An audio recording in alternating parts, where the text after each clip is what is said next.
Ошондо Лабан Жакыпка мындай деп жооп берди: кыздар менин кыздарым, балдар менин балдарым, мал менин малым. Сен көрүп тургандын баары меники.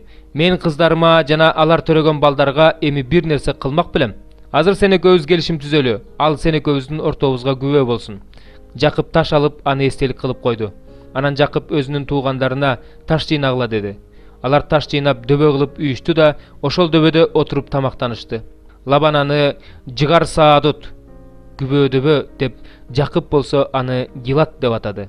Анан Лабан: бүгүндөн баштап бул таш дөбө экөөбүздүн ортобузга күбө болот деди. Ошондуктан ал жерди Гилат деп аташты. Ал дөбө Миспа деп да аталат. Анткени Лабан: сен экөөбүз бири-бирибизден бөлүнүп кеткенден кийин Теңир менин үстүмөн да сенин үстүңөн да көз салып турсун.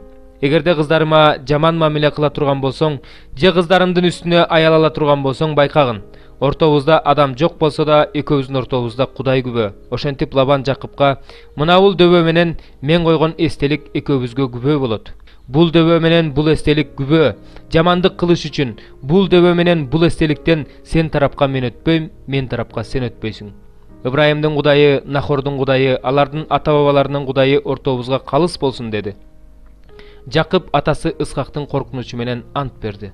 Анан Жакып тоодо курмандык жалып, туугандарын тамакка чакырды. Алар тамактанып тоодо түнөп калышты. 55.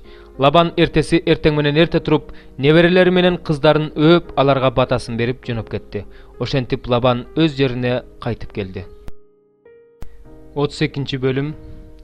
Жакып болсо өз жолу менен кетти. Жолдо ага Кудайдын периштелери жолукту.